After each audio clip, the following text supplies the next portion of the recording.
नमस्कार, मी इथे शाकाहारी जेवण बनवत आहे। त्यासाठी मी ओले काजू घेतलेले आहेत। ते गरम पाण्यात अर्ध्या तासासाठी भिजत घालून ठेवते।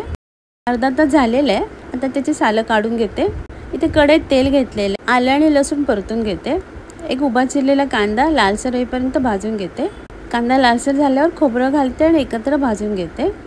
कांदा खोबरं भाजलेलं थंड झाले। आता थोडंसं पाणी घालून मिक्सरमधनं पेस्ट करून घेते। इथे कुकरमध्ये थोडंसं तेल घेतलेलं आहे। त्यात एक मोठा कांदा आणि कढीपत्ता घालून कांदा नरम होईपर्यंत भाजून घेते। आता एक टोमॅटो घालते आणि काजू साल काढून ठेवलेले घालते आणि तेलावर 2-3 मिनिटं परतून घेते। इथे गरम मसाला घातलेला आहे, कांदा खोबऱ्याची पेस्ट घालते आणि मिक्स करून घेते। इथे शिजवून ठेवलेले हळसाणे आहेत, ते घालते, कोथिंबीर घालते, हळद घालते आणि सगळं मिक्स करून घेते। थोडंसं पाणी घालते आणि एकत्र करून घेते। एक मिरची घालते, चवीप्रमाणे मीठ आणि सगळं एकत्र करून कुकरला झाकण लावून एक शिटी काढून घेते।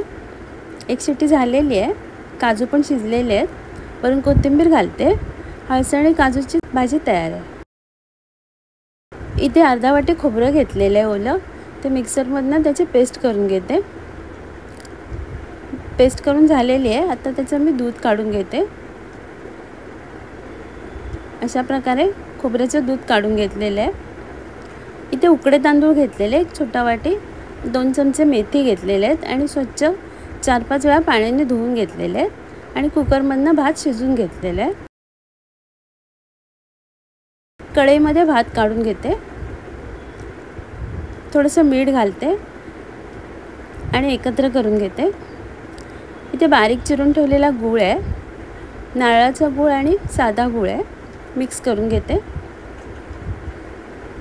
गूळ वितळलेला आहे, खोबऱ्याचे तुकडे घालते आणि नारळाचं दूध घालते। सगळं एकत्र करून छान उकळी काढून घेते। थोडीशी वेलची पावडर घातलेली आहे, मिक्स करून घेते। मेथीच्या खिरीला उकळी आलेली आहे, मेथीची खीर तयार आहे। इथे चवळीच्या शेंगा घेतलेल्या आहेत मी, त्याची दोन्ही टोकं काढून घेते अशा प्रकारे आणि भाजी धुवून पाणी निथळल्यावर बारीक चिरायला घेते। अशा प्रकारे भाजी बारीक चिरून घेते मी। भाजी चिरून झालेली आहे, कढईत काढून घेते। एक मोठा बारीक चिरलेला कांदा, कढीपत्ता आणि हिरवी मिरची घालते। भाजी बुडेल इतकं पाणी घालते आणि सगळं एकत्र करून झाकण लावून गॅसवर शिजायला ठेवते। 4-5 मिनिटांनी झाकण काढलेलं आहे। भाजी मिक्स करून घेते, चवीप्रमाणे मीठ आणि ओलं खोबरं घालते, मिक्स करून घेते आणि झाकण लावून पुन्हा 4-5 मिनिटांसाठी शिजायला ठेवते। झाकण काढलेलं आहे, भाजी शिजलेली आहे, वरून कोथिंबीर घालते। चवळीची भाजी तयार आहे। इथे टोपात तेल घेतलेलं आहे, त्यात राई, जिरं, कढीपत्ता फोडणीला घालते, वरून हिंग आणि हळद घालते। शिजून ठेवलेली तुरीची डाळ, एक टोमॅटो आणि हिरवी मिरची घातलेली आहे। थोड्या वेळाने डाळ घालते फोडणीला, थोडंसं पाणी घालते आणि रवीने घोटून घेते। वरून कोथिंबीर घालते, चवीप्रमाणे मीठ, डाळ मिक्स करून घेते आणि छान उकळी काढून घेते।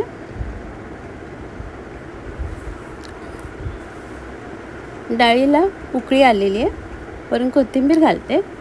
तुरीच्या डाळीचं वरण तयार आहे।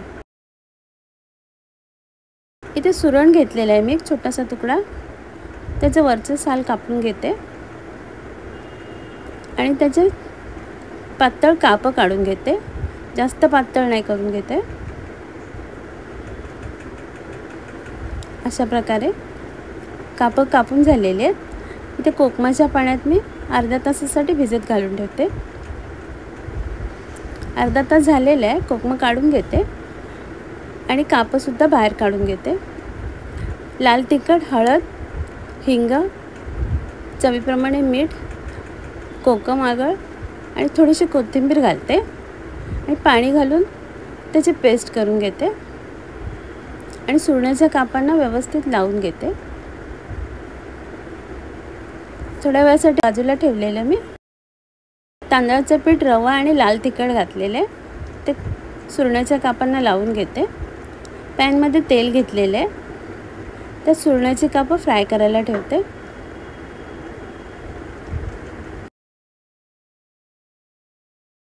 आणि झाकण लावून शिजायला ठेवते। 3-4 मिनिटांनी झाकण काढलेलं आहे आणि दुसऱ्या बाजूने शिजायला ठेवते। आता पुन्हा झाकण लावून घेते। 5 मिनिटं झालेली आहेत। सुरणाची कापं शिजलेली आहेत।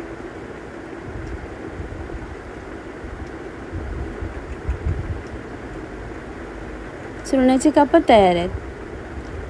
आता मी काढून घेते आणि सर्व करते। आजचा व्हिडिओ पाहिल्याबद्दल खूप खूप धन्यवाद।